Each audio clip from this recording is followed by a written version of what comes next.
the overworld. Wow. Anything you can dream about, you can create. So they built all this? Yeah, most of it. So, I watched the Minecraft movie because that's what people asked for, and this review may shock or surprise some people. The film is listed on IMDb as a PG-rated fantasy, action, adventure, family comedy, and yes, it actually does fit all those boxes. The film seems to be mostly made to appeal to teenagers and kids. The comedy relies a lot on slapstick and farce, lots of people falling over in comical ways. Basic humour maybe, but the type that tends to appeal to kids. And it's all a bit juvenile. And am I seriously going to criticise a children's film for being childish? And well, yes. I went into this one as someone that doesn't like Jack Black, does like Jason Momoa, and has very little knowledge of Minecraft whatsoever, and I thought that could be interesting. I've never played the game, and I understand it has something to do with blocks and both mining and or crafting. Leave a like and subscribe if you're having fun and spread the joy a bit, because despite me not being an expert on Minecraft, this is an interesting test for me of if they can make a story work even for someone that knows little to nothing about the franchise. And spoiler, yes, they kind of did make it work. If even me, knowing little to nothing about Minecraft, can follow the thread of the story, then probably anyone can. It's maybe not a story for the ages, maybe not a classic.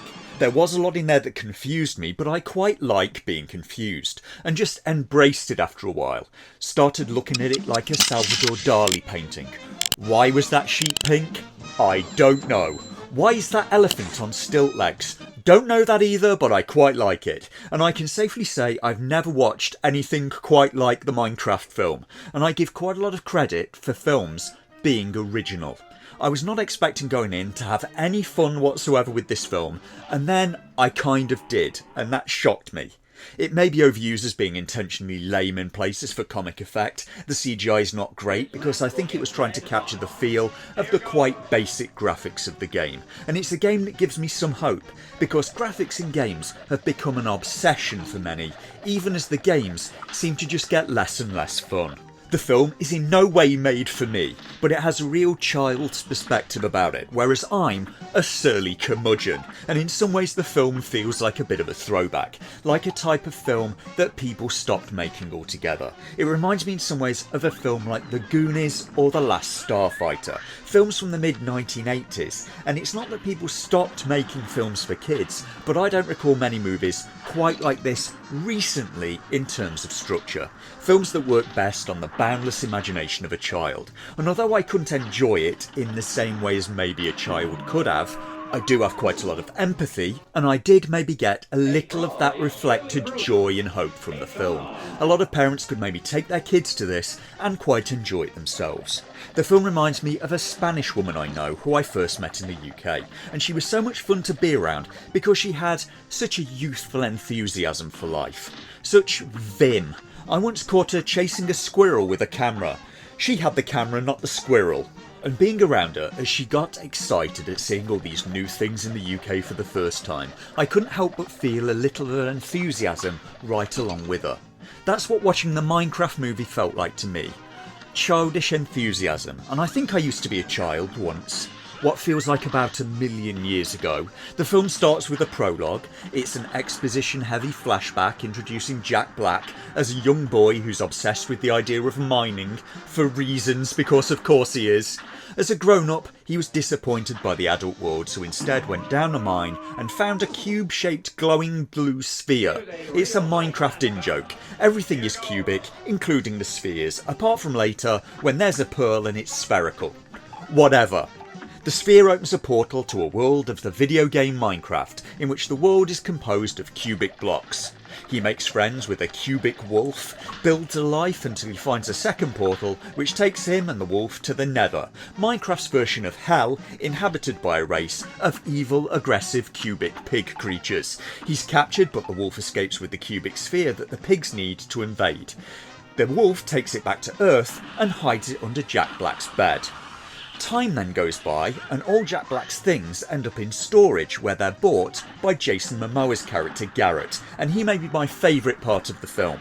An overly macho, braggarting coward who dresses like the wrestler Randy Savage, only slightly less flamboyant, who himself was based on the South Park character Heather Swanson. I can't tell you how free I feel now that I've started identifying as a woman.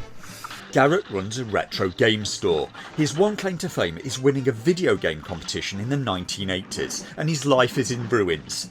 He's a bit like Jack Burton in Big Trouble in Little China. He has no money, he's about to lose his store, and I'd heard Momoa's acting was bad in this film, but I found him quite effective and oddly sympathetic in places. This is him after he realised the content of the storage unit will not make him his money back, money that he badly needs.